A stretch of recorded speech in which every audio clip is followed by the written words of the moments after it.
돈 때문에 이 짓거리 하는 거 아니야? 예정 생각해서 팁 주는 거니까 기어서 주어. 밥값은 해야지. 전 남편은 화장실 청소를 하는 전처의 머리 위로 수표 다발을 뿌리며 조롱했습니다. 옆에 있던 젊은 내연녀는 낄낄거리며 이 비참한 광경을 휴대폰으로 생중계하고 있었죠. 하지만 그들은 꿈에도 몰랐습니다. 등 뒤에서 이 모든 것을 지켜보던 한 남자, 바로 이 건물의 주인이자 대한민국 최고의 재력가가 분노에 차주먹을 쥐고 있었다는 사실을요. 감히 내 여자를 건드려? 너희들 오늘 제삿날인 줄 알아라. 바닥까지 추락했던 여자가 하루아침에 재벌가 안주인이 되어 날리는 통쾌한 복수극. 과연 악마 같은 전 남편과 시댁 식구들의 최후는 어떻게 될까요? 사연 시작하기 전에 구독을 꾹 눌러주세요. 오늘도 행복이 넘쳐나길 기원하겠습니다. 오늘의 사연 시작합니다. 기익. 고막을 찢어발길 듯한 날카로운 타이어 마찰음이 평화롭던 청담동 라운지 주차장을 뒤흔들었습니다. 사람들 시선이 일제히 꽂힌 그곳엔 시가 5억이 넘는다는 한정판 노란색 스포츠카 한 대가 위협적인 자태로 멈춰섰죠. 발렛 파킹 요원들이 화들짝 놀라 달려나가는 모습이 참 가관이었습니다. 운전석 문이 위로 스르륵 열리더니 강민철이 껌을 짝짝 씹으며 내렸습니다. 최근 스타트업 상장으로 수백억 돈벼락을 맞았다더니 머리부터 발끝까지 명품 로고로 도배를 한 꼴이 아주 볼만하더군요. 그는 차 키를 요원에게 휙 던지며 거만하게 턱을 치켜들었습니다. 조수석에서는 요즘 잘 나간다는 인플루언서 이미주가 스마트폰을 높이 쳐들고 내렸는데요. 라운지 입구를 배경으로 온갖 예쁜 척을 하며 라이브 방송을 하느라 아주 정신이 없었습니다. 여러분, 저 오늘 우리 자기랑 청담동 제일 핫한 라운지 왔어요. 지금 하트 쏘면 내가 내부도 싹 다 보여줄게. 얼른 들어와. 민철은 미주의 허리에 느끼하게 손을 감으며 으스대듯 입구로 향했습니다. 매니저들이 허리를 90도로 굽혀 인사했지만 그는 눈길 한 번 주지 않고 어깨로 밀치며 안으로 성큼성큼 들어갔습니다. 사실 민철의 눈은 지금 먹잇감을 찾는 하이에나처럼 번들거리고 있었습니다. 단순히 밥을 먹으러 온 게 아니었거든요. 전처 박지연이 이혼 후 위자료 한 푼 없이 쫓겨나 바로 이곳에서 화장실 청소를 하고 있다는 소식을 듣고 그 꼴을 구경하러 온 것이었죠. 라운지 지배인이 당황해서 달려오자 민철은 지갑에서 두툼한 수표 다발을 꺼내 지배인의 뺨을 툭툭 쳤습니다. 강민철이 지배인의 넥타이를 잡아당기며 으르렁거렸습니다. 어이, 지배인 양반. 지금부터 딱 1시간이야. 여자 화장실 구역 통제해. 개미 새끼 한 마리도 들이지 말라고. 돈은 썩을 만큼 줄 테니까 알아들었어? 지배인이 입을 떼기도 전에 민철은 수표를 바닥에 보란 듯이 흩뿌리고는 미주와 함께 화장실 쪽으로 거침없이 걸어갔습니다. 직원들이 수군거렸지만 돈질 앞에서는 속수무책이었죠. 화장실 입구엔 청소 중이라는 노란 팻말이 세워져 있었습니다. 민철은 그걸 보자마자 피식 비웃더니 다짜고짜 구둣발로 뻥 차버렸습니다. 와장창 플라스틱 팻말이 박살나며 복도 끝까지 날아가 버렸습니다. 이미주가 입을 가리고 킥킥거리며 호들갑을 떨었습니다. 어머머, 자기야, 박력 대박이다 진짜. 여러분 봤어요? 이게 바로 우리 강 대표님 클라스라니까? 상남자 미쳤다 진짜. 미주는 낄낄거리며 부서진 팻말을 카메라에 담았고 채팅창은 강 대표님 멋있다며 칭송하는 철없는 글들로 도배가 되었습니다. 화장실 안쪽 지연은 쭈그리고 앉아 변기를 닦고 있었습니다. 고무장갑에 묻은 독한 락스 냄새, 이마에 송골송골 맺힌 땀방울. 지연의 고단한 삶이 그대로 묻어나는 뒷모습이었죠. 갑작스러운 굉음에 놀라 뒤를 돌아본 지연의 눈동자가 순식간에 공포로 물들었습니다. 꿈에서도 마주치기 싫었던 전남편 강민철과 그의 내연녀 이미주가 악마처럼 서 있었으니까요. 지연의 다리가 사시나무 떨듯 후들거렸습니다. 민철은 사색이 된 지연을 위아래로 훑어보며 입꼬리를 비열하게 비틀었습니다. 강민철이 들고 있던 테이크아웃 커피 뚜껑을 열며 빈정거렸습니다. 어이구, 이게 누구야? 왕년의 사모님 아니신가? 근데 청소 상태가 왜 이 모양이야? 바닥이 아주 더러워 죽겠네, 젠장. 민철은 김이 모락모락 나는 뜨거운 아메리카노를 지연이 방금 힘들게 닦아놓은 바닥에 콸콸 쏟아부었습니다. 검은 물이 지연의 낡은 운동화를 적셨습니다. 아 뜨거. 지연이 뜨거움에 발을 움츠리자 미주는 신이 나서 카메라를 지연의 코앞까지 들이밀었습니다. 이미주가 지연의 얼굴을 클로즈업하며 소리쳤습니다. 대박 사건. 여러분, 이 아줌마 누군지 알아요? 강 대표님 전처예요. 전처. 맨날 고상한 척하더니 지금 변기 닦고 있는 거 실화냐? 와, 인생 한 방이라더니 훅 갔네. 아주 훅 갔어. 지연은 수치심에 고개를 들 수 없었습니다. 스마트폰 카메라 렌즈가 마치 총구처럼 느껴져 숨조차 쉬기 힘들었습니다. 민철은 지갑에서 빳빳한 수표 다발을 꺼내 지연의 머리 위로 휙 흩뿌렸습니다. 돈이 눈처럼 휘날리며 오물이 묻은 바닥으로 힘없이 떨어졌습니다. 강민철이 바닥에 돈을 구두 앞코로 지지기며 소리쳤습니다. 왜? 돈 때문에 이 짓거리 하는 거 아니야? 내가 예정 생각해서 팁 주는 거니까 기어서 주워. 밥값은 해야지, 안 그래? 지연의 눈에서 기어이 참았던 눈물이 터져 나왔습니다. 참을 수 없는 모멸감에 지연은 부들부들 떨리는 손으로 미주의 스마트폰을 세게 쳐냈습니다. 그만해. 당장 이거 안 치워? 스마트폰이 바닥에 떨어지자 미주는 깨악 하고 헐리우드 액션급 비명을 지르며 넘어지는 신용을 했습니다. 민철의 눈이 뒤집혔습니다. 강민철이 손을 높이 쳐들며 고함을 질렀습니다. 이게 돌았나? 감히 누구 몸에 손을 대? 오늘 진짜 죽고 싶어? 민철의 큰 손바닥이 지연의 뺨을 내려치려는 일촉즉발의 순간이었습니다. 누군가 민철의 팔목을 쇠다처럼 낚아채 꺾어버렸습니다. 언제 나타났는지 모를 검은 정장의 경호원들이 민철을 순식간에 제 앞에 무릎 꿇려버린 겁니다. 아, 이거 안 나? 내가 누군 줄 알아.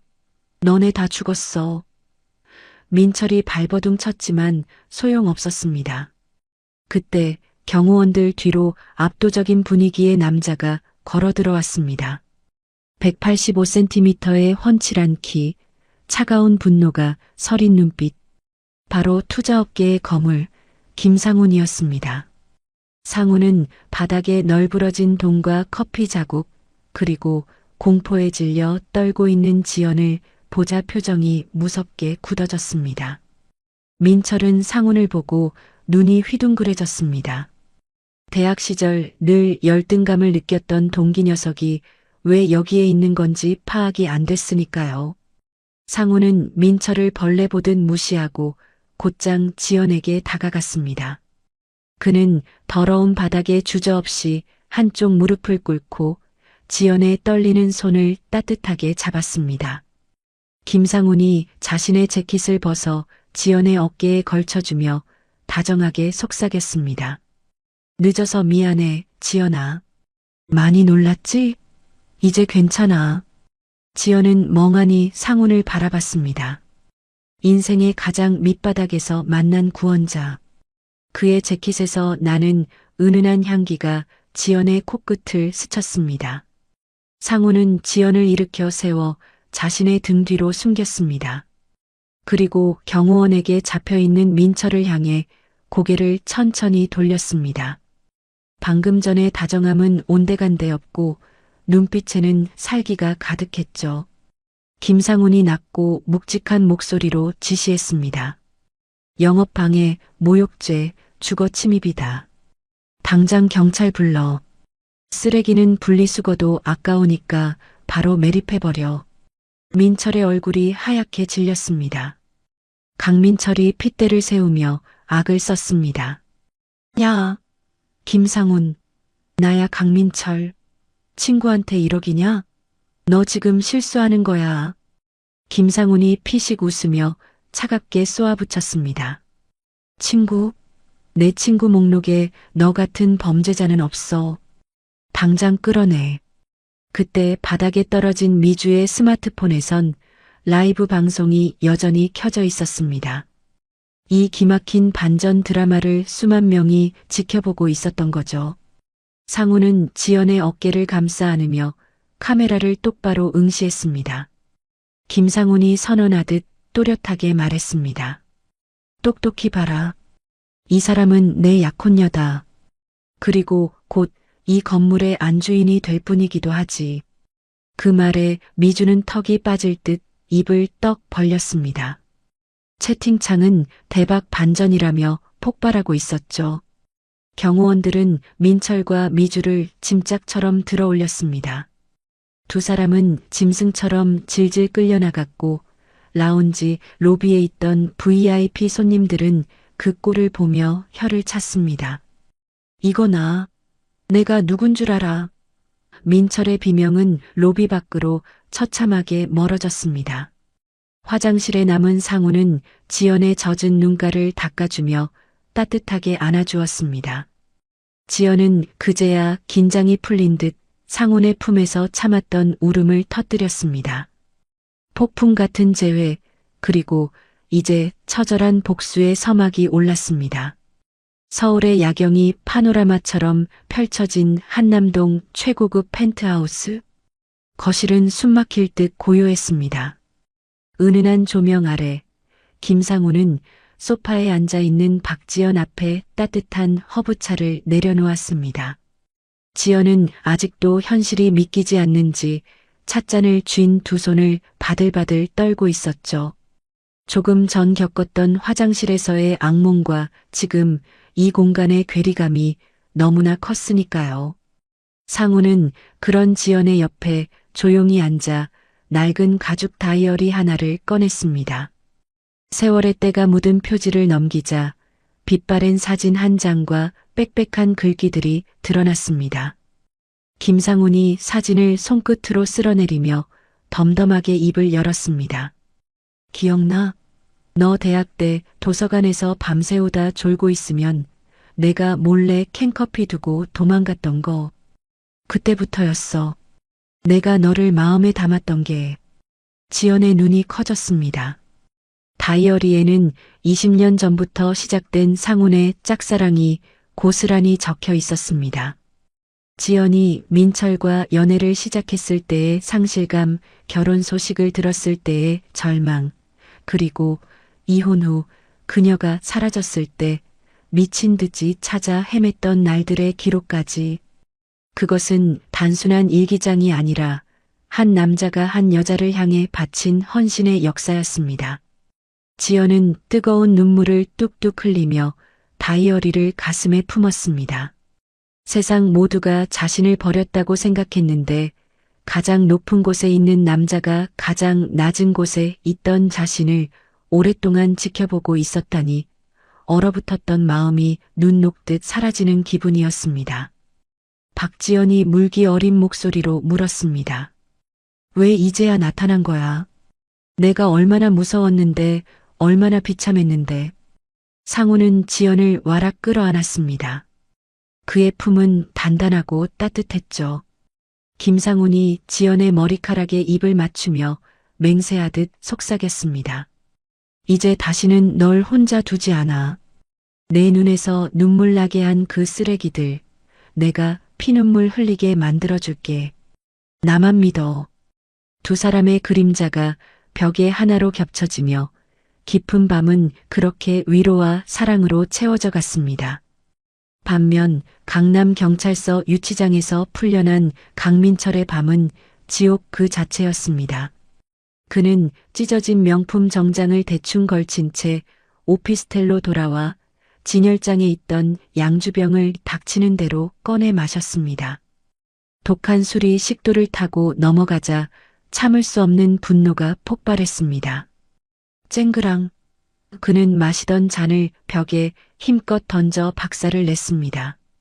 유리 파편이 사방으로 튀었지만 민철의 눈은 이미 이성을 잃은 맹수처럼 붉게 충혈되어 있었죠. 강민철이 빈 술병을 움켜쥐고 고래고래 소리를 질렀습니다. 그년이 바람을 피운 게 확실해. 그렇지 않고서야 이혼하자마자 김상훈 그 자식이 나타날 리가 없어. 둘이 짜고 나를 병신 만든 거야. 으악. 민철은 바닥을 구르며 괴성을 질렀습니다. 자신이 지연을 버리고 바람 피운 사실은 까맣게 잊은 채 오로지 자신이 피해자라는 망상에만 사로잡혀 있었습니다. 옆에서 그 꼴을 지켜보던 이미주는 질린다는 표정으로 슬그머니 자리를 피했습니다. 미주는 화장실로 들어가 문을 걸어 잠그고 떨리는 손으로 스마트폰을 켰습니다. 검색창에 김상훈을 입력하자 수천억대 자산가라는 기사가 줄줄이 쏟아졌습니다. 민철과는 비교도 안 되는 진짜 재벌이었죠. 미주의 눈동자가 탐욕으로 번들거렸습니다.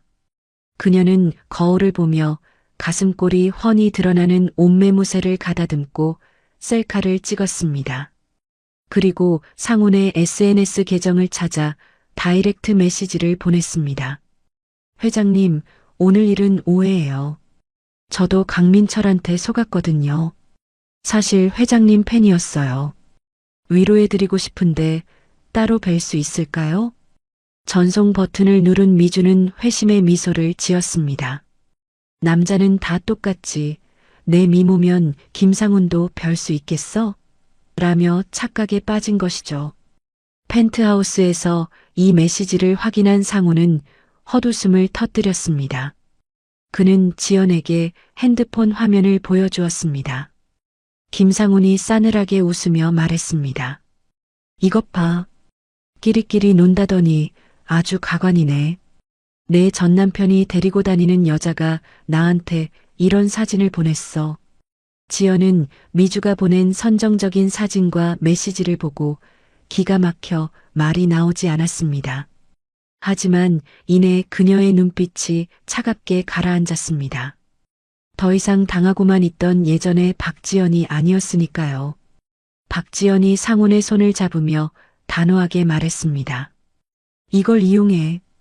저 여자 돈이라면 영혼도 팔 기세야. 우리한테 아주 좋은 무기가 되겠어. 두 사람은 서로를 바라보며 의미심장한 눈빛을 교환했습니다. 적들의 더러운 욕망을 역이용해 그들을 파멸시킬 계획이 머릿속에서 치밀하게 그려지고 있었죠. 다음 날 아침 민철의 오피스텔에는 또 다른 태풍이 몰아쳤습니다. 띠띠띠띠. 도어락 비밀번호가 거칠게 눌리는 소리와 함께 현관문이 벌컥 열렸습니다. 지방에서 올라온 민철의 어머니와 여동생이 들이닥친 것입니다. 그들은 신발도 벗지 않고 거실로 들어와 술 냄새와 난장판이 된 집안 꼴을 보며 혀를 찼습니다. 민철의 어머니가 바닥에 널브러진 민철을 흔들어 깨우며 통곡했습니다. 아이고 내 새끼야. 이게 무슨 꼴이냐. 천하의 몹쓸 년이 재혼한다고 설친다더니 내 속이 오죽하겠어. 아이고. 민철의 여동생은 오빠를 걱정하는 척하면서도 눈은 거실 테이블 위에 놓인 미주의 명품 가방을 훑고 있었습니다. 방에서 자다가 소란에 깬 미주가 부스스한 모습으로 나왔습니다. 속옷 차림에 가운만 걸친 미주를 본 민철 모녀의 표정이 순식간에 험악하게 일그러졌습니다. 민철의 어머니가 미주를 위아래로 훑어보며 쏘아붙였습니다. 넌 뭐야? 해가 중천인데 여태 자빠져자? 손님 왔으면 얼른 일어나서 밥상은 안 차리고 뭐 하는 거야? 미주는 황당해서 입을 다물지 못했습니다. 자신이 이 집 며느리도 아닌데 다짜고짜 하녀 취급을 하는 노인네의 태도에 말문이 막혔죠. 이미주가 인상을 찌푸리며 대꾸했습니다. 아니, 할머니는 누구세요? 남의 집에 들어와서 왜 소리를 지르세요? 누구신데 이래라 저래라 하시는 거예요? 그 말에 민철의 어머니는 눈을 부라리며 미주에게 달려들 기세였습니다. 할머니, 이게 어디서 눈을 동그랗게 뜨고 말대꾸야. 내가 이 집 주인 엄마야. 어디서 근본 없는 게 굴러들어와서 내 아들 돈을 갉아먹어? 옆에 있던 여동생은 한술 더 떠 미주가 아끼는 명품 가방을 제 것처럼 어깨에 매보며 빈정거렸습니다. 민철의 여동생이 가방을 쓰다듬으며 말했습니다. 어머 오빠, 이 가방 지연 언니 주려던 거 아니었어? 이 언니가 왜 이걸 쓰고 있어? 이거 내가 가져갈게. 엄마, 이거 내 거 해도 되지? 미주는 기가 막혀서 소리를 질렀습니다. 이거 내 거거든요. 당장 내려놓으세요. 남의 물건에 손을 대고 난리야. 하지만 민철의 어머니는 되려 미주의 등짝을 손바닥으로 짝 소리나게 때렸습니다. 시끄러워. 내 물건이 어디 있어? 다 우리 아들이 사준 거 아니야? 꼬우면 나가. 어디서 여우 같은 게 들어와서 밥값도 못하고 꾀꾀거려.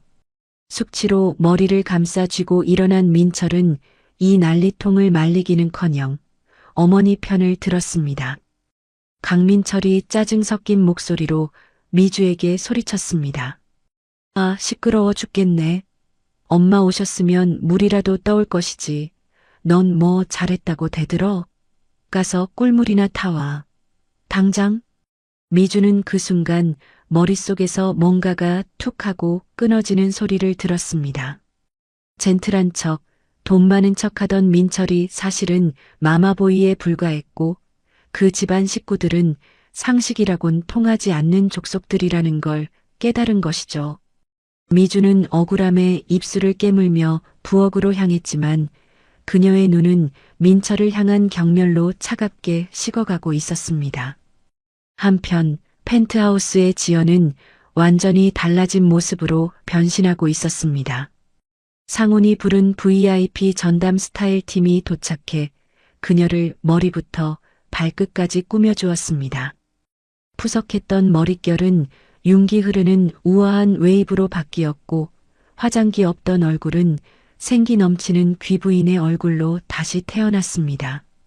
거울 속에 비친 자신의 모습을 보며 지연은 주먹을 꽉 쥐었습니다. 더 이상 도망치지 않겠다.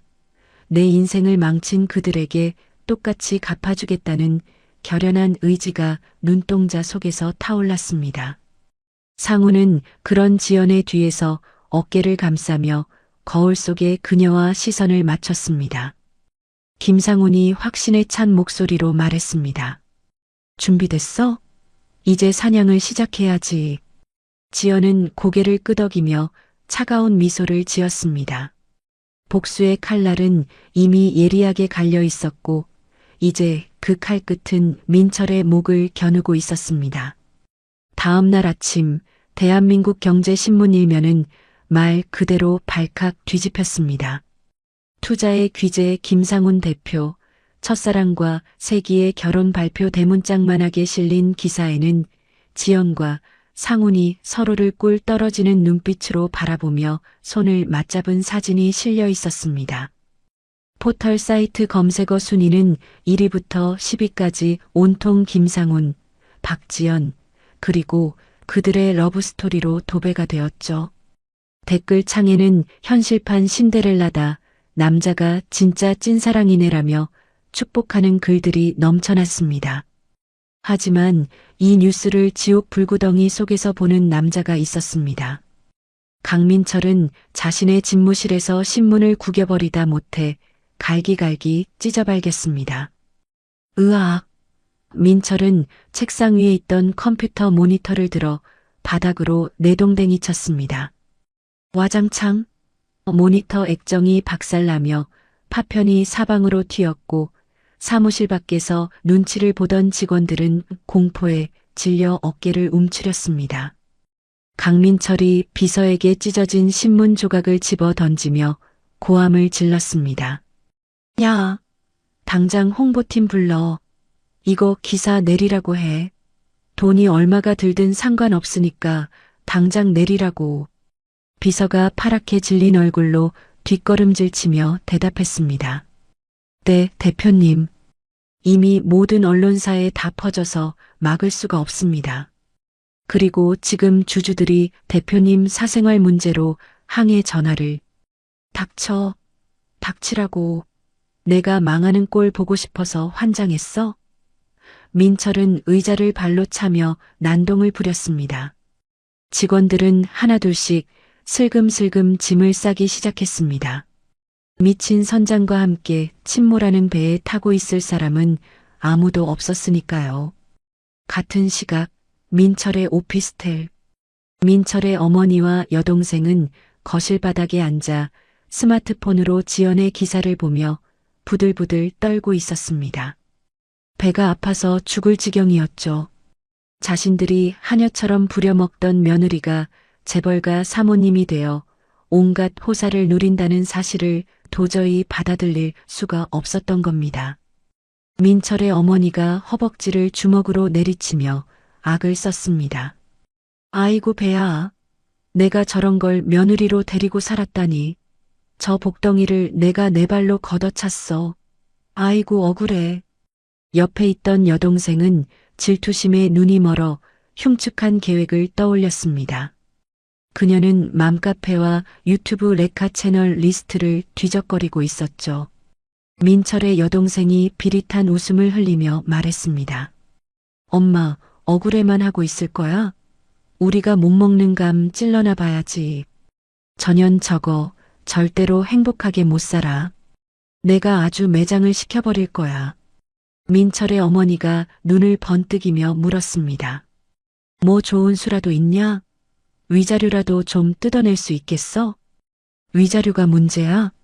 전현 인생을 끝장내야지. 엄마, 지난번에 계단에서 넘어져서 멍든 사진 있지? 그거 이리 줘봐. 며느리가 때려서 생긴 상처라고 올리면 게임 끝이야. 두 모녀는 머리를 맞대고 악마 같은 조작을 시작했습니다. 며느리가 시어머니를 폭행했다는 거짓 사연을 작성하고 인터넷에 떠도는 불륜 사진에 지연의 얼굴을 교묘하게 합성했습니다.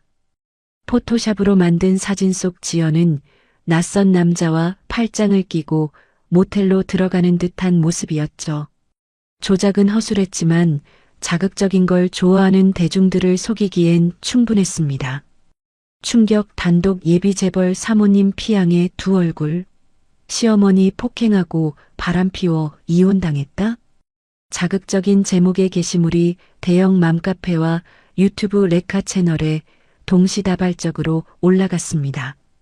내용은 끔찍했습니다. 지연이 시어머니에게 밥을 굶기고 폭력을 행사했으며 남편 몰래 호스트바를 드나들었다는 새빨간 거짓말들이었죠. 조회수는 기하급수적으로 늘어났습니다. 순식간에 여론은 싸늘하게 식었습니다. 와, 얼굴은 청순하게 생겨서 완전 꽃뱀이었네. 역시 끼리끼리 만나는 건가? 김상훈도 실망이다. 시어머니를 때려? 저런 건 사회에서 매장해야 함. 악플들이 걷잡을 수 없이 달리기 시작했고 급기야 상훈의 회사 주가까지 출렁거리기 시작했습니다.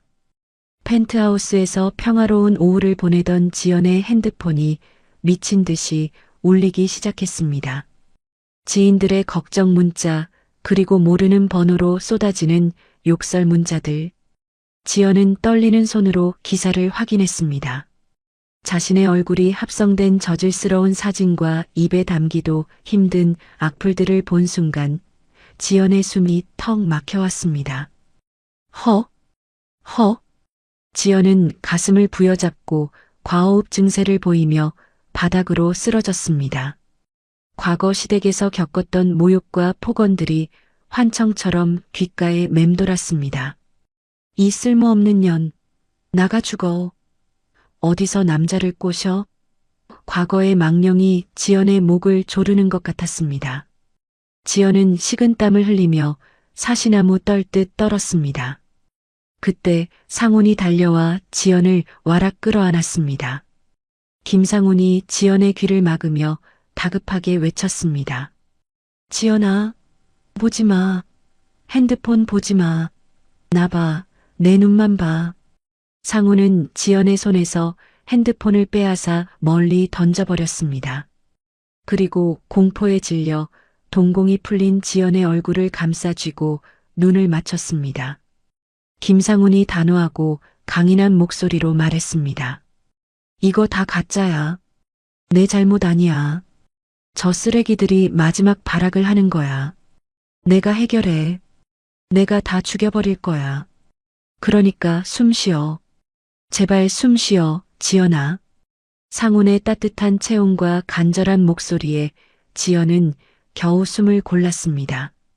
하지만 그녀의 눈에선 하염없는 눈물이 쏟아졌습니다. 왜 자신은 행복해질만 하면 이런 시련을 겪어야 하는지 세상이 원망스러웠습니다. 상훈은 지연을 침대에 눕히고 이불을 덮어주었습니다. 지연이 잠들 때까지 손을 꼭 잡아주던 상훈은 그녀가 겨우 잠이 들자 조용히 방을 나왔습니다.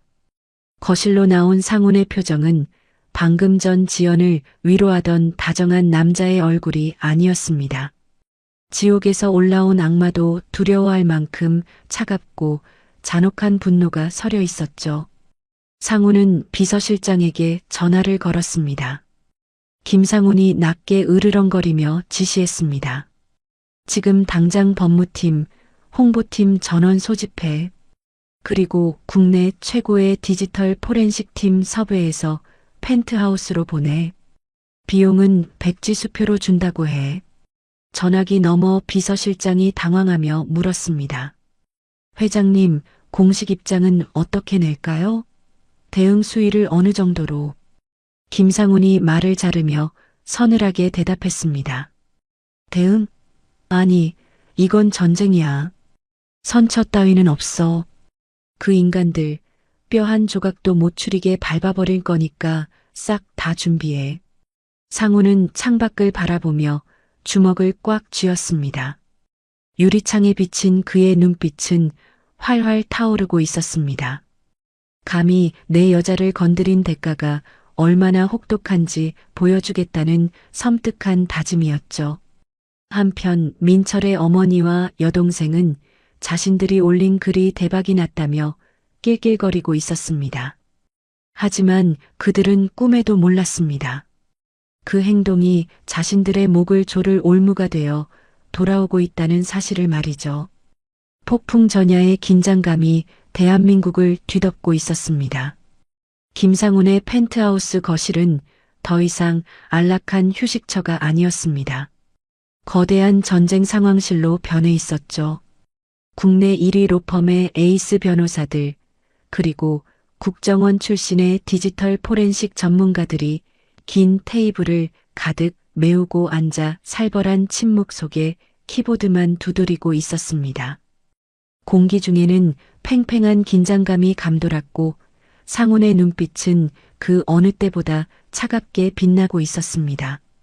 침대에 누워만 있던 지연이 방문을 열고 걸어 나왔습니다.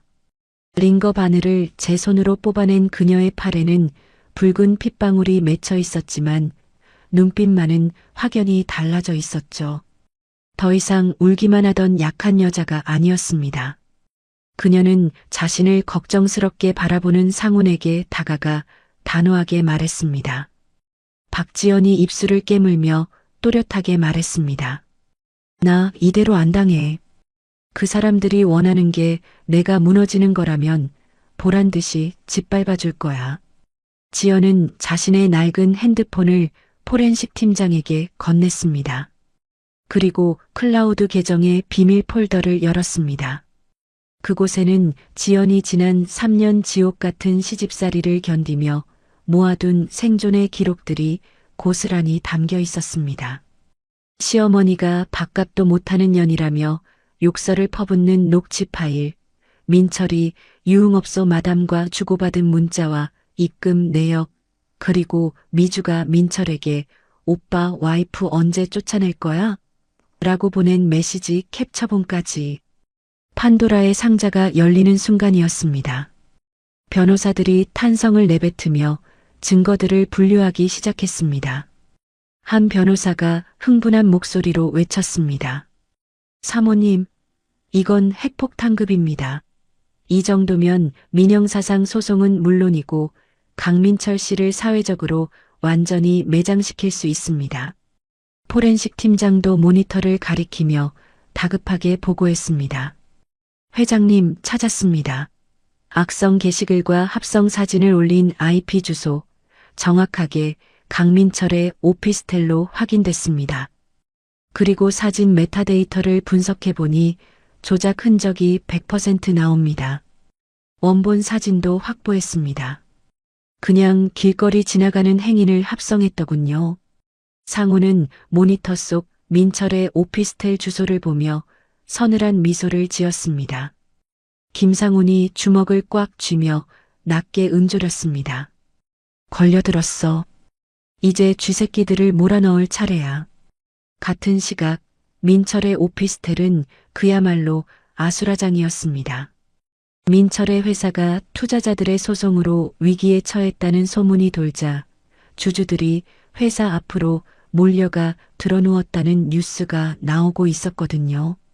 민철은 머리를 감싸 쥐고 거실을 서성거리고 있었고 미주는 이 배가 가라앉기 직전임을 본능적으로 감지했습니다.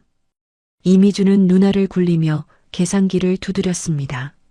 민철은 이제 빈털터리가 될 게 뻔했고 자신까지 엮여서 망할 수는 없었으니까요.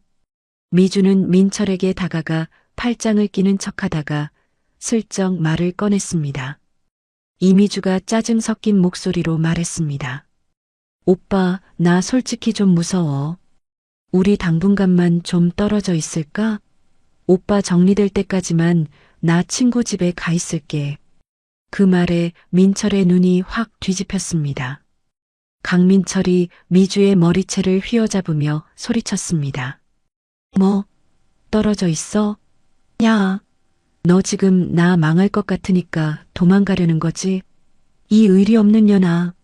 아, 이거 안 나? 그래, 너 망했잖아. 투자금 다 회수당하고 곧 길거리에 나앉을 텐데 내가 미쳤다고 너랑 같이 죽어. 미주가 악을 쓰며 민철을 밀쳐냈습니다. 그때 민철의 눈에 바닥에 떨어져 있던 미주의 태블릿 PC가 들어왔습니다. 화면에는 미주가 상훈에게 보냈던 유혹의 메시지와 김상훈 이상형, 김상훈 재산을 검색한 기록이 떠 있었죠. 민철은 태블릿을 집어던지며 짐승처럼 울부짖었습니다. 강민철이 씩씩거리며 고함을 질렀습니다. 이 더러운 게 나랑 살면서 뒤로는 김상훈한테 꼬리를 쳐? 네가 사람이야? 나가. 당장 내 집에서 꺼져. 어짝? 민철의 손바닥이 미주의 뺨을 후려쳤습니다. 미주는 바닥에 나뒹굴었고 입술이 터져 피가 흘렀습니다. 하지만 미주는 울지 않았습니다. 오히려 도끼가 바짝 오른 눈으로 민철을 노려보았죠. 이미주가 피 묻은 입술을 닦으며 독하게 쏘아붙였습니다. 그래, 나간다 나가. 더러워서 안 살아. 근데 강민철, 너 이거 하나는 알아둬. 나 건드린 거 피눈물 흘리며 후회하게 될 거야. 미주는 짐을 싸들고 쫓겨나면서도 민철이 금고에 숨겨두었던 검은색 USB 하나를 주머니에 슬쩍 챙겨 넣었습니다. 그 안에는 민철이 불법 도박 사이트를 운영하며 챙긴 비자금 장부와 이중 회계 파일이 들어 있었거든요. 미주는 오피스텔을 나서자마자 택시를 잡고 어디론가 전화를 걸었습니다. 바로 지연의 변호사 사무실이었죠. 한편 아무것도 모르는 민철의 어머니와 여동생은 자신들이 승기를 잡았다고 착각하고 있었습니다.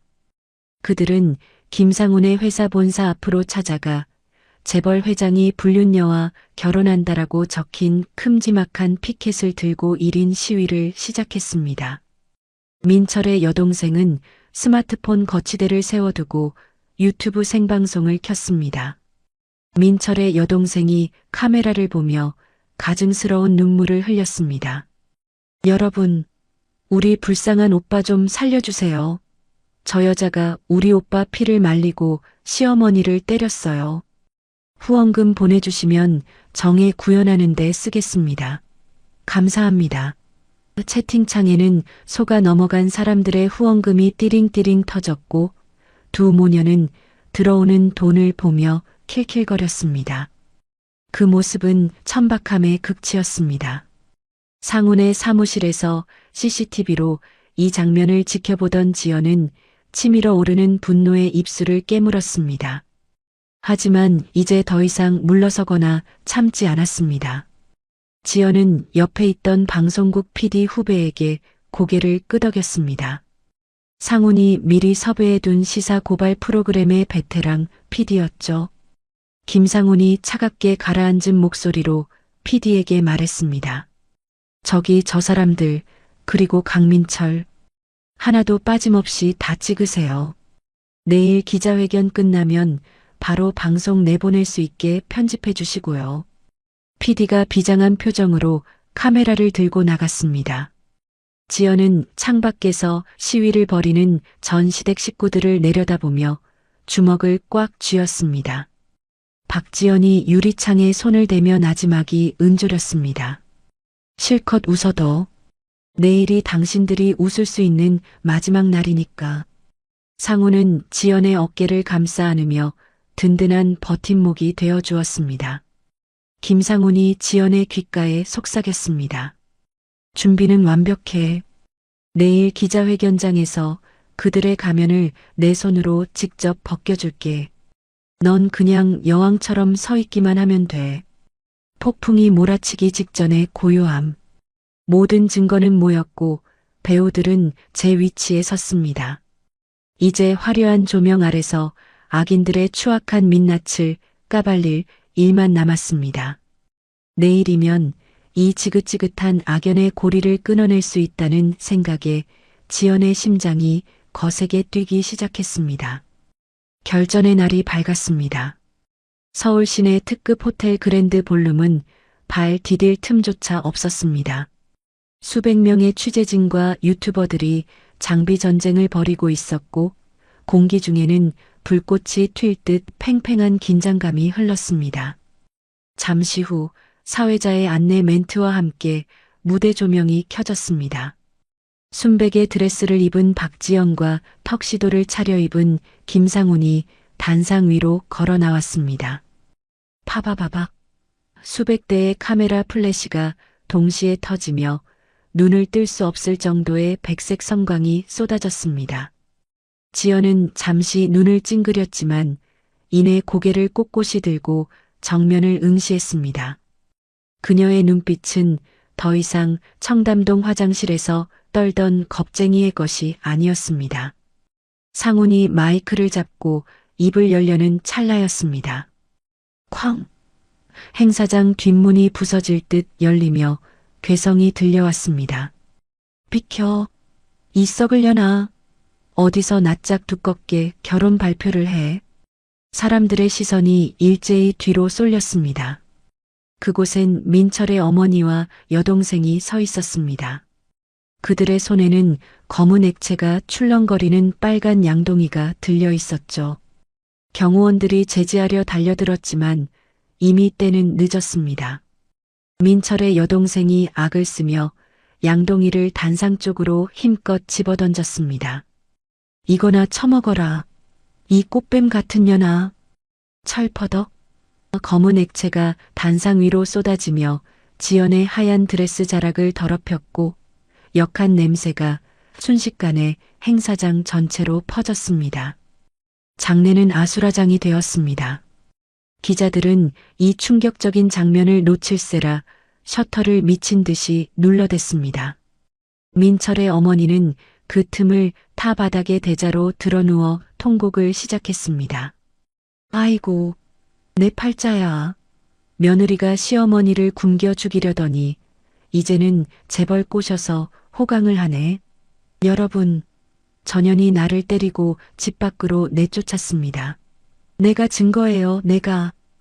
그녀는 가슴을 치며 바닥을 굴렀고 여동생은 미리 준비해온 폭행 피해 호소문이라는 전단지를 기자들에게 뿌려댔습니다.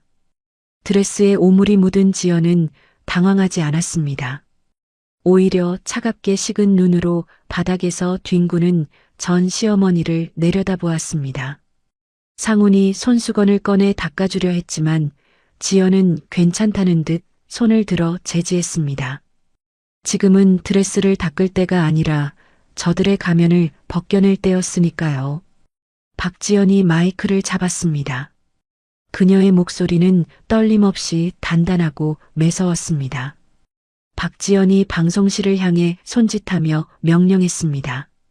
영상 틀어주세요. 원본 그대로. 지연의 말이 떨어지자마자 단상 뒤편의 초대형 스크린 화면이 바뀌었습니다. 바닥에서 거짓 연기를 하던 민철의 어머니가 고개를 번쩍 들었습니다. 스크린에서는 조금 전 바닥을 구르던 그 노인이 지연의 머리채를 잡고 흔드는 3년 전 영상이 고화질로 재생되고 있었습니다. 영상 속 민철 뭐야? 너 친정에서 뭘 배웠길래 밥상 꼬라지가 이 모양이야? 위자료? 꿈도 꾸지 마. 몸뚱이 하나로 들어왔으면 나갈 때도 빈몸으로 나가는 게 예의지. 썩 꺼져. 쩌렁쩌렁한 욕설이 스피커를 타고 호텔 볼륨을 가득 채웠습니다. 기자들은 숨을 죽이고 화면을 응시했습니다. 민철의 어머니는 입을 뻐끔거렸지만 영상은 거기서 끝나지 않았습니다. 곧이어 민철이 룸살롱에서 양옆에 여자를 끼고 만취해 떠드는 영상이 이어졌습니다. 영상 속 강민철 크아, 우리 마누라, 아, 그 식충이 곧 내쫓을 거야. 위자료 줄 돈이면 차라리 너한테 팁을 주지. 야, 오빠가 이번에 상장하면 차 한 대 뽑아줄게. 장내는 충격에 휩싸여 웅성거리기 시작했습니다. 와, 저거 뭐야? 완전 쓰레기네. 시어머니가 맞았다는 거 다 거짓말이었어? 기자들의 분위기가 180도 바뀌었습니다. 카메라 렌즈는 이제 지연이 아니라 바닥에 주저앉아 멍하니 스크린을 바라보는 민철의 어머니와 여동생을 향해 집중 포화를 쏟아냈습니다. 하지만 결정타는 마지막 영상이었습니다. 화면에는 민철의 여동생이 엄마와 통화하는 CCTV 영상이 나왔습니다. 바로 며칠 전 민철의 오피스텔에서 찍힌 장면이었죠.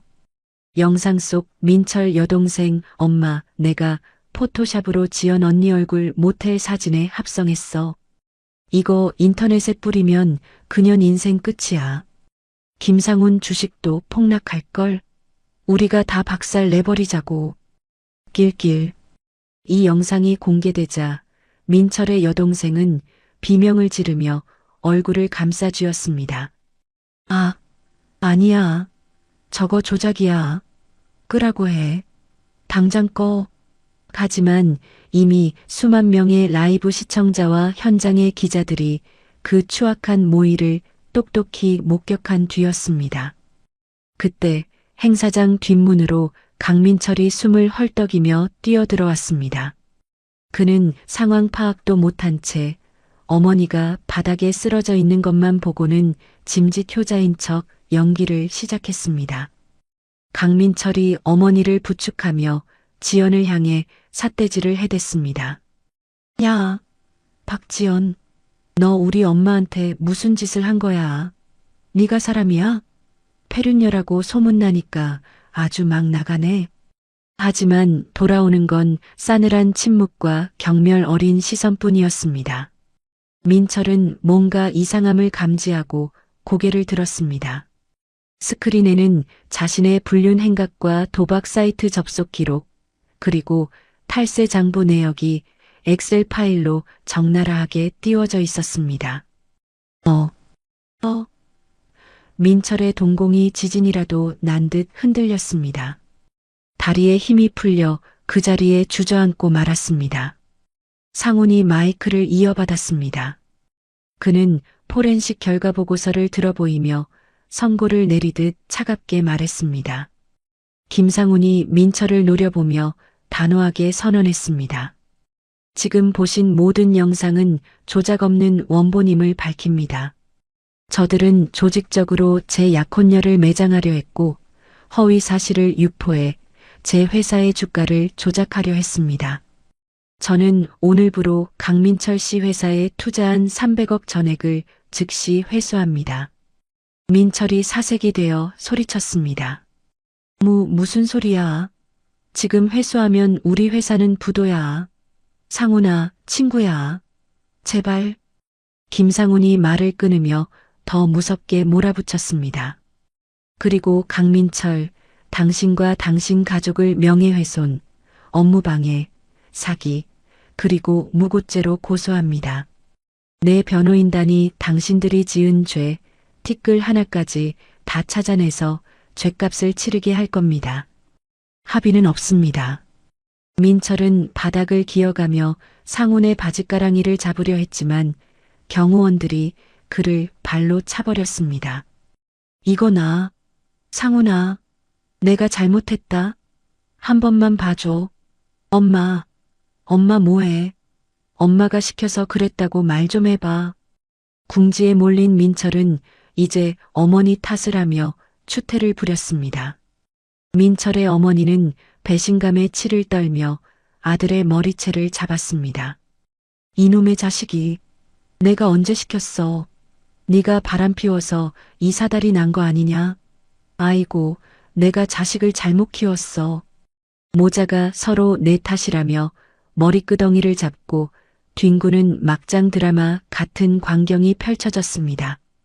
기자들은 이 기가 막힌 장면을 찍느라 플래시를 멈추지 않았습니다. 찰칵, 찰칵, 찰칵.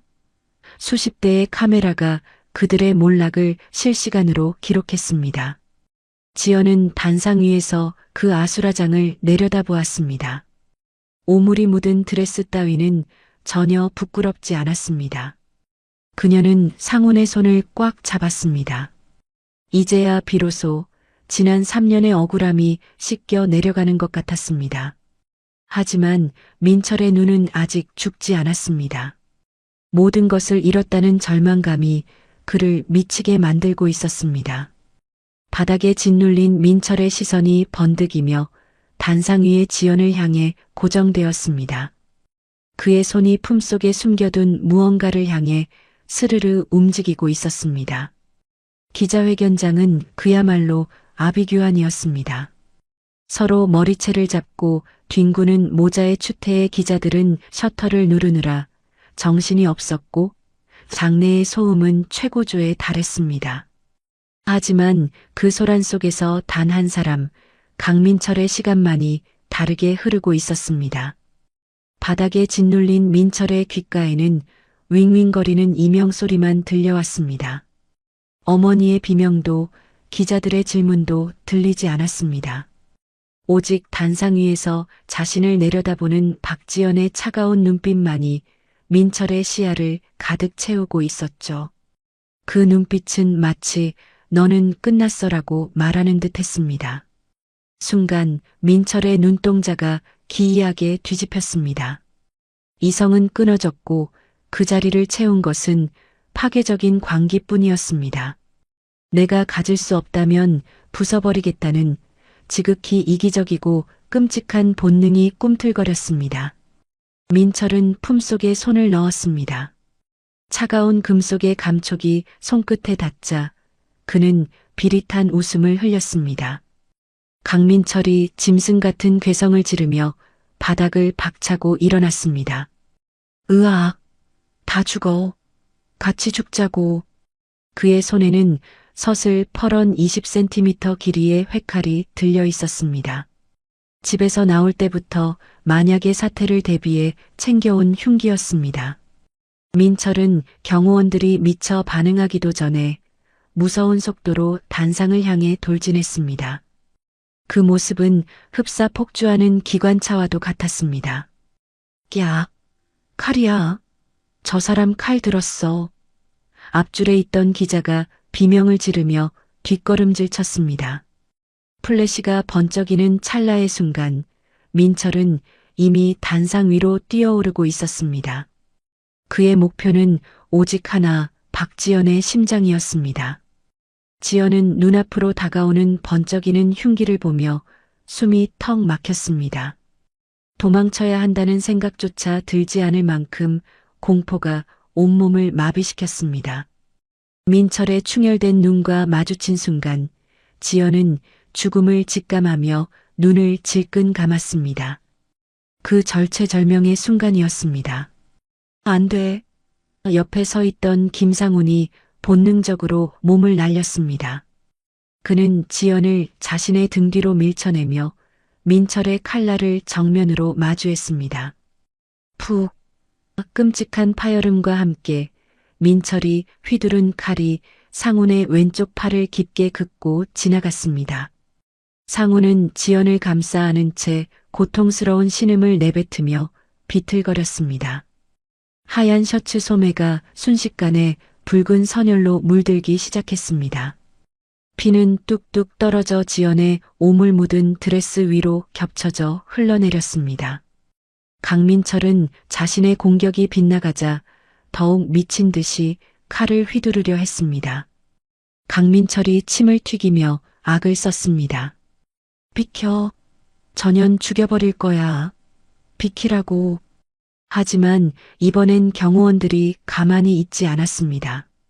대여섯 명의 경호원이 벌떼처럼 달려들어 민철을 덮쳤습니다. 콰당탕. 민철은 바닥에 처박혔고 경호원들은 그의 손목을 밟아 흉기를 빼앗았습니다.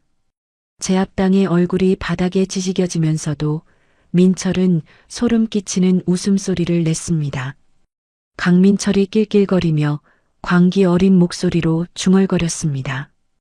크흐흐. 봤냐? 내가 망치라고 했지? 내 인생 망쳤으면 너희들도 지옥을 봐야지. 꼴 좋다. 아주 꼴 좋아.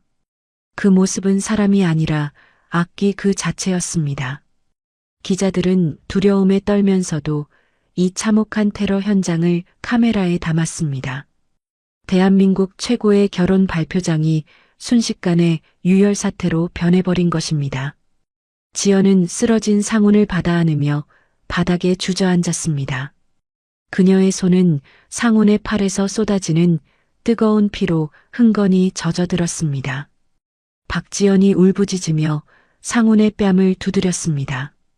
상훈 씨, 안 돼. 눈 떠요. 제발 눈 좀 떠봐요. 나 때문에 이러지 마요. 상훈은 고통으로 얼굴이 창백해졌지만 희미해져가는 의식 속에서도 떨리는 손을 들어 지연의 얼굴을 만졌습니다. 피 묻은 손이 지연의 뺨을 스쳤습니다. 김상훈이 가쁜 숨을 몰아쉬며 힘겹게 물었습니다. 지연아, 너 안 다쳤어? 괜찮아? 자신의 팔이 너덜너덜해진 상황에서도 오로지 지연의 안위만을 걱정하는 상훈의 모습에 지연은 가슴이 찢어지는 듯한 통증을 느꼈습니다. 박지연이 오열하며 소리쳤습니다. 나는 괜찮아요. 바보같이 왜 그랬어? 왜 몸을 던져요? 그때 밖에서 사이렌 소리가 요란하게 울리며 구급 대원들이 들이닥쳤습니다. 비키세요. 환자 이송합니다. 구급 대원들은 상훈을 들것에 싣고 산소 마스크를 씌웠습니다. 바닥에는 상훈이 흘린 피가 웅덩이를 이루고 있었습니다. 한편 경찰에게 수갑이 채워져 끌려가던 민철은 어머니와 눈이 마주쳤습니다. 민철의 어머니는 피투성이가 된 현장과 살인미수범으로 체포되는 아들을 보고는 눈이 뒤집혔습니다. 민철의 어머니가 거품을 물며 비명을 질렀습니다. 아, 내 아들, 우리 민철이, 안 돼. 그녀는 그대로 바닥에 고꾸라지며 실신해버렸습니다. 결국 어머니 역시 다른 구급차에 실려가는 신세가 되고 말았습니다. 지연은 피 묻은 드레스 자락을 움켜쥐고 상훈이 실린 구급차에 올라탔습니다. 차 문이 닫히고 구급차가 출발하자 지연은 상훈의 차가워지는 손을 양손으로 꼭 감싸쥐었습니다. 박지연이 기도를 하듯 간절하게 속삭였습니다. 제발, 제발 신이 있다면 이번만은 도와주세요. 이 사람 잘못되면 저 못 살아요. 제발 살려주세요. 뉴스는 긴급 속보로 화면이 전환되었습니다.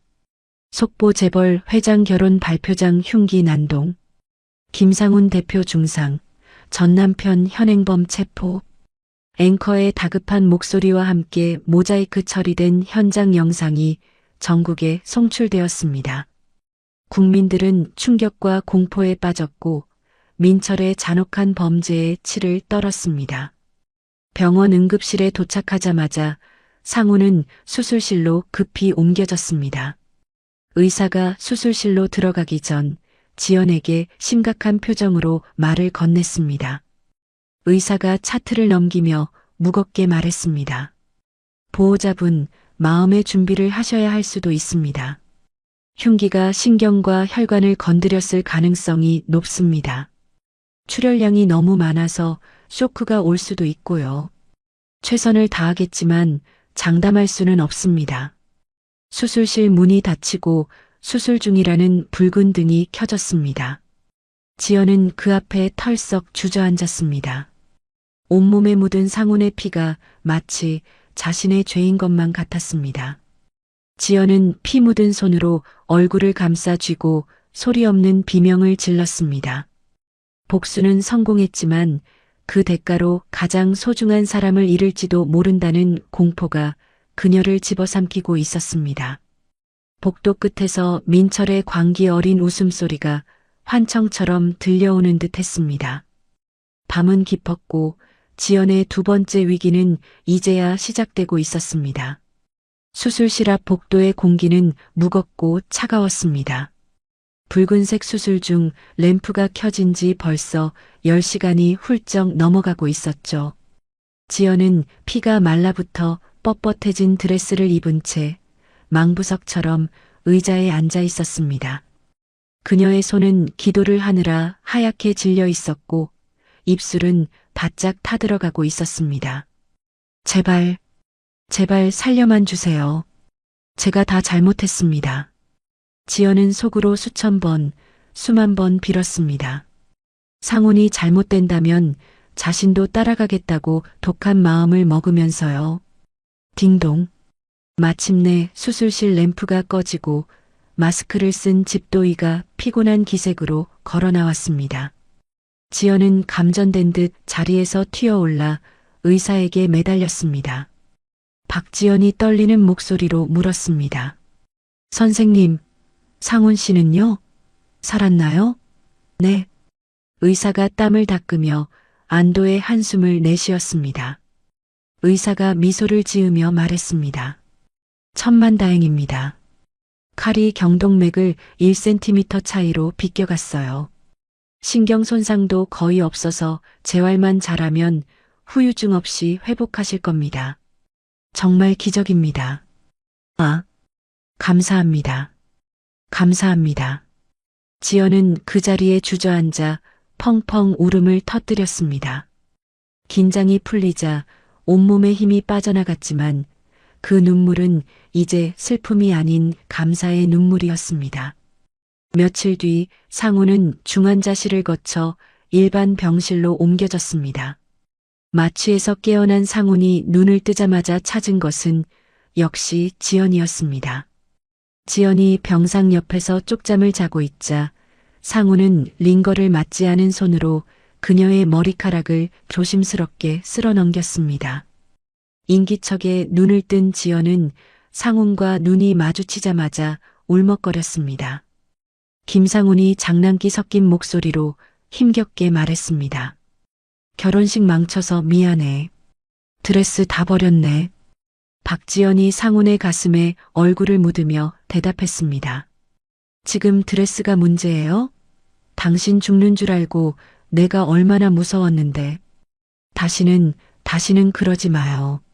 상훈은 지연을 꼭 안아주며 다짐했습니다. 이제 정말 행복할 일만 남았다고요.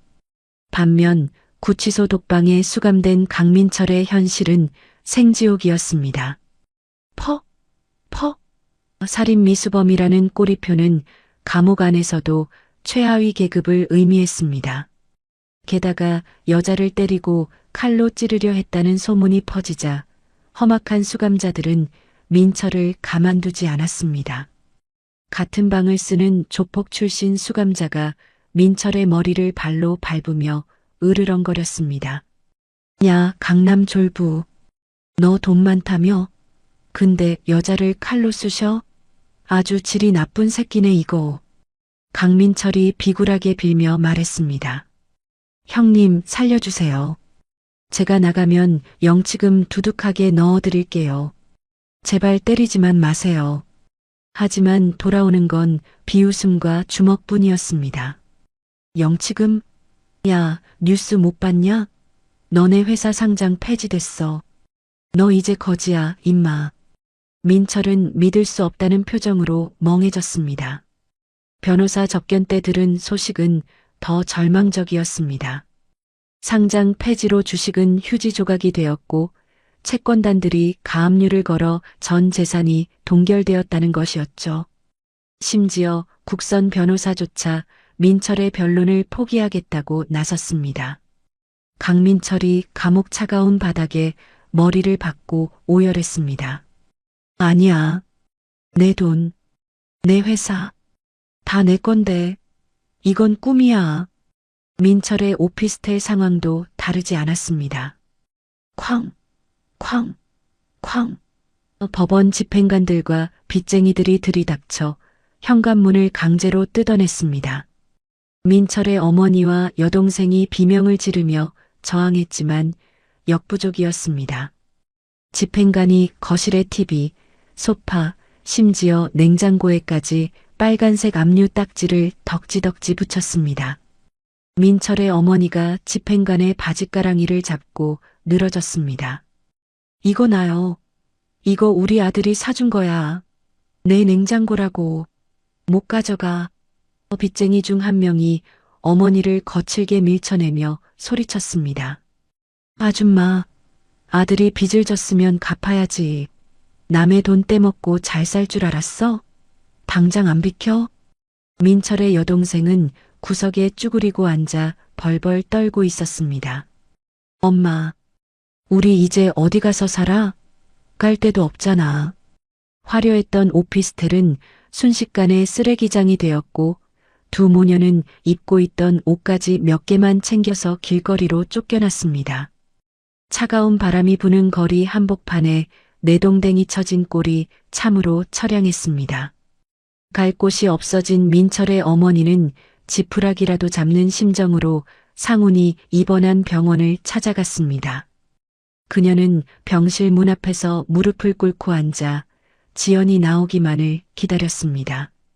지연이 물을 뜨러 복도로 나오자 시어머니는 기다렸다는 듯이 달려가 지연의 다리를 붙잡고 통곡했습니다. 민철의 어머니가 눈물 콧물을 흘리며 애원했습니다. 지연아, 아가, 내가 잘못했다. 우리 민철이 좀 살려다오. 합의서 한 장만 써주면 되잖아. 응? 우리가 길바닥에 나앉게 생겼어. 시어머니였던 정을 생각해서라도 한 번만 받아오. 지연은 차가운 눈으로 자신의 다리를 붙잡은 노인의 손을 내려다보았습니다. 3년 동안 자신을 짐승 취급했던 그 손이었습니다. 박지연이 매몰차게 다리를 빼내며 싸늘하게 말했습니다. 정이라고요? 어머니가 저한테 주신 건 정이 아니라 모욕이었어요. 그리고 아가라고 부르지 마세요. 소름 끼치니까. 아이고, 네가 어떻게 이럴 수 있냐. 천벌 받는다. 천벌 받아. 민철의 어머니가 악담을 퍼부으려 하자 지연은 병원 보안요원들을 불렀습니다. 박지연이 보안요원에게 지시했습니다. 이분 좀 끌어내주세요. 환자 안정에 방해가 되네요.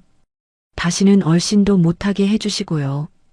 보안요원들에게 양팔이 잡혀 질질 끌려가는 전 시어머니를 보며 지연은 눈 하나 깜짝하지 않았습니다.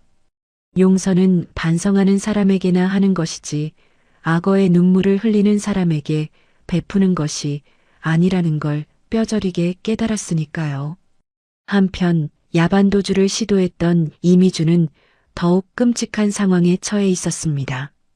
그녀는 모자를 눌러쓰고 지방의 허름한 모텔을 전전하며 숨어 지냈지만 지연이 넘겨준 정보를 토대로 추적해 온 사채업자들을 피할 수는 없었습니다. 어두운 골목길, 검은 승합차 한 대가 미주의 앞을 가로막았습니다. 험상궂은 남자들이 내려 미주를 둘러쌌습니다.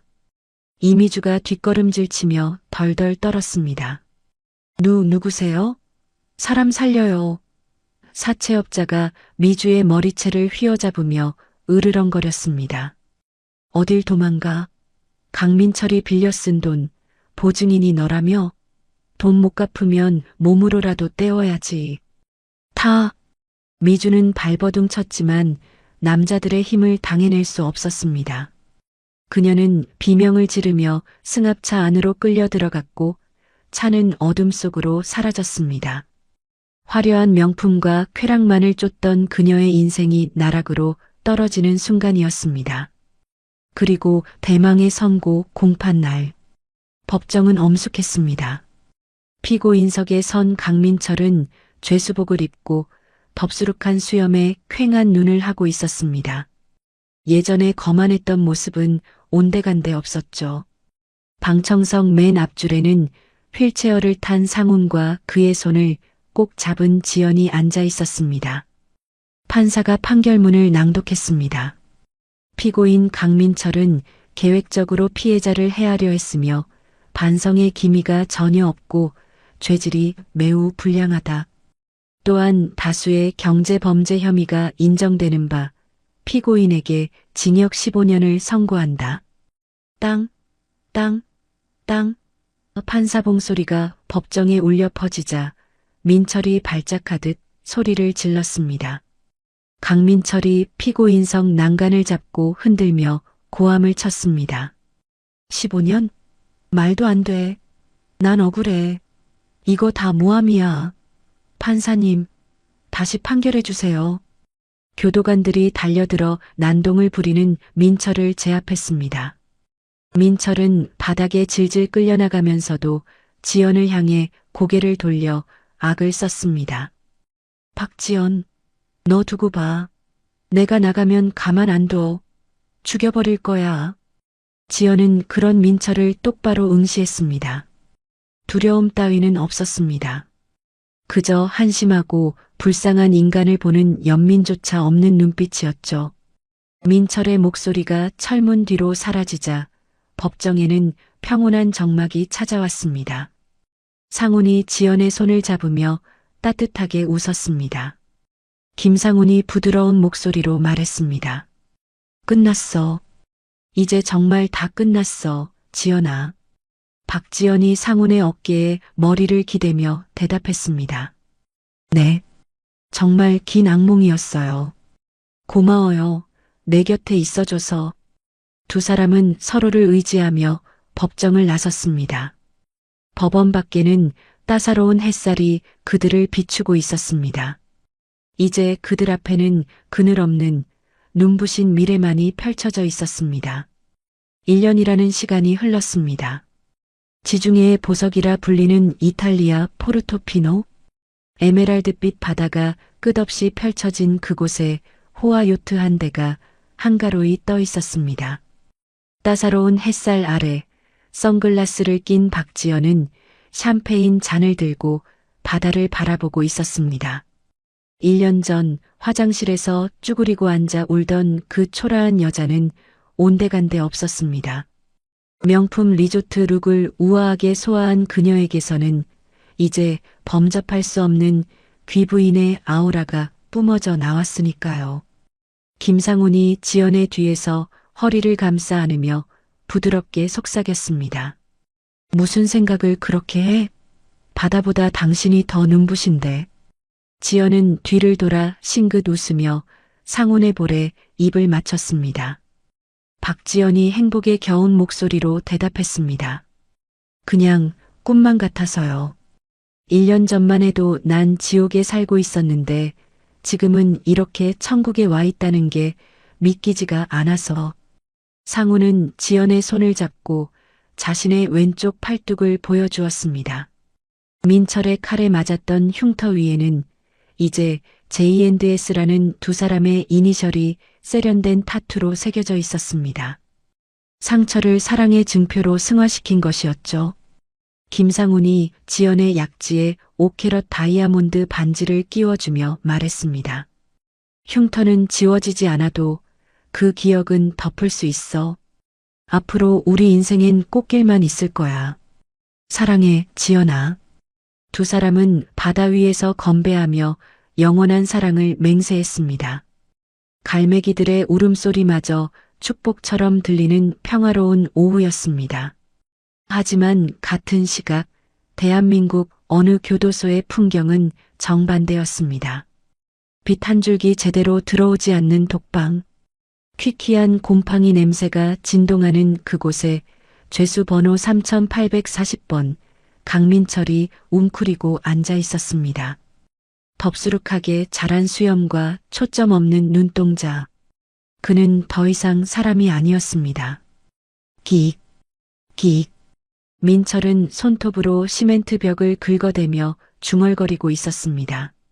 손톱이 깨져 피가 맺혔지만 고통조차 느끼지 못하는 듯 했습니다. 강민철이 허공을 향해 해실해실 웃으며 말했습니다. 지연아, 밥 줘. 나 배고파. 밥상 차려놨어? 여보, 우리 회사 상장했어. 나 부자야. 그는 벽에 붙은 얼룩을 지연의 얼굴이라 착각하고 대화를 나누는 정신 이상 증세를 보이고 있었습니다. 교도관이 철창을 곤봉으로 탁탁 치며 소리쳤습니다. 어이, 3840번. 조용히 안 해? 벌써 며칠째 잠도 안 자고 헛소리야. 민철은 교도관의 호통에 화들짝 놀라 구석으로 기어가며 몸을 떨었습니다. 강민철이 공포에 질려 중얼거렸습니다. 김상훈이 온다. 칼 어딨어? 숨어야 돼. 히히. 차가운 감옥 바닥에서 미친 사람처럼 웃어대다가 울어대는 민철의 모습은 탐욕이 낳은 괴물의 비참한 말로 그 자체였습니다. 교도소 밖 세상도 지옥이기는 마찬가지였습니다. 서울 변두리의 재개발 구역, 다 쓰러져가는 판잣집들이 모여있는 달동네 쪽방촌. 장대비가 쏟아지는 날 빗물이 줄줄 새는 단칸방에서 민철의 어머니와 여동생이 악을 쓰고 있었습니다. 아이씨, 엄마, 냄비 좀 똑바로 받쳐. 이불 다 젖잖아. 민철의 여동생이 천장에서 떨어지는 빗물을 받던 냄비를 신경질적으로 걷어찼습니다.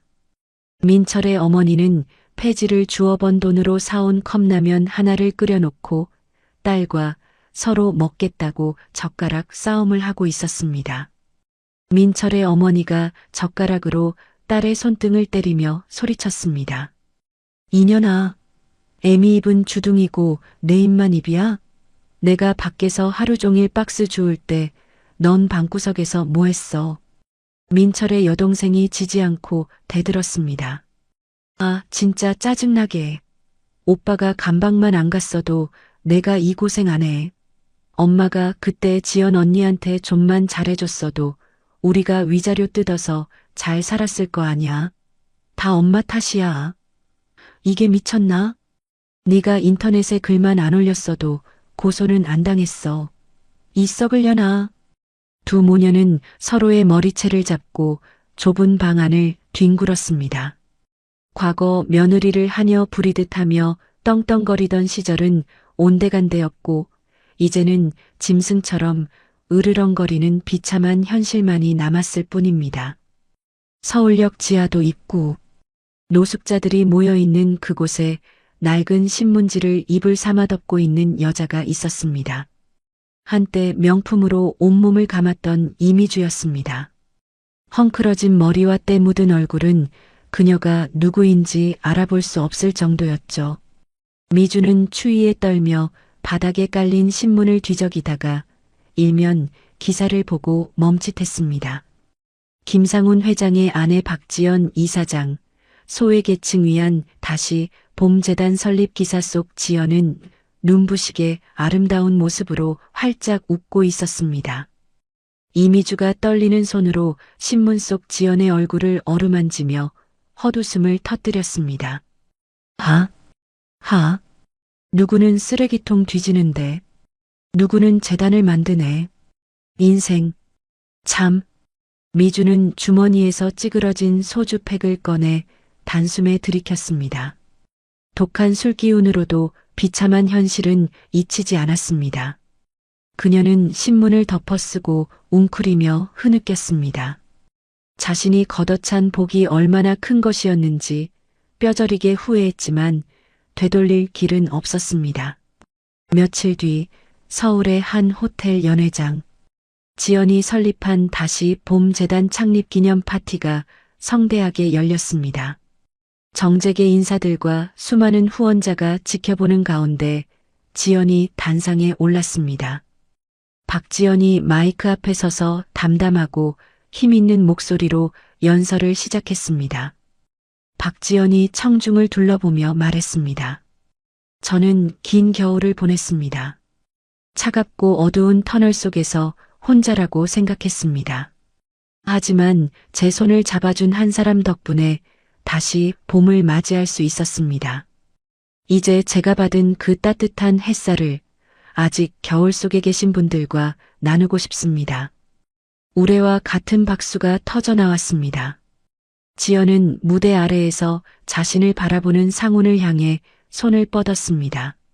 제 인생의 영원한 봄, 김상훈 회장님을 이 자리로 모십니다. 상훈이 단상으로 올라와 지연을 꽉 안아주었습니다. 수많은 카메라 플래시가 터지고 천장에서는 금빛 폭죽이 쏟아져 내렸습니다. 김상훈이 지연의 귓가에 속삭였습니다. 자랑스러워, 내 아내. 박지연이 눈물을 글썽이며 미소 지었습니다. 고마워요, 나의 구원자. 두 사람이 서로를 마주보며 환하게 웃는 모습에서 화면이 천천히 멈췄습니다. 그들의 미소는 그 어떤 보석보다 빛났습니다. 화면 위로 선한 끝은 있고 악한 끝은 없다라는 자막이 떠오르며 파란만장했던 박지연의 인생 역전 드라마는 벅찬 감동과 함께 대단원의 막을 내렸습니다. 오늘 사연 어떻게 들으셨나요?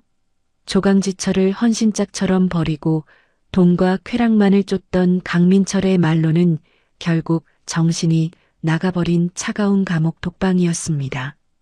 반면 모진 시련 속에서도 삶을 포기하지 않았던 지연 씨는 결국 진정한 사랑을 만나 인생의 따뜻한 봄날을 맞이했죠. 뿌린 대로 거둔다는 옛말, 정말 하나도 틀린 게 없습니다. 남의 눈에 피눈물 흘리게 하면 내 눈에는 피가 쏟아진다는 걸 강민철과 그 가족들이 똑똑히 보여주었습니다. 지금 당장은 억울하고 힘든 일이 있으시더라도 성실하고 착하게 살아오신 여러분의 인생에는 반드시 쨍하고 해 뜰 날이 찾아올 겁니다. 지연 씨를 지켜준 상훈 씨처럼 여러분 곁에도 든든한 수호천사가 늘 함께하기를 진심으로 바랍니다. 악인들이 처참하게 무너지는 모습에서 10년 묵은 체증이 확 내려가셨다면 좋겠습니다. 저희는 앞으로도 가슴 뻥 뚫리는 시원하고 감동적인 사연으로 찾아오겠습니다. 이야기를 끝까지 들어주신 분이 계시다면 잘 들었다고 댓글 하나만 남겨주세요. 감사합니다.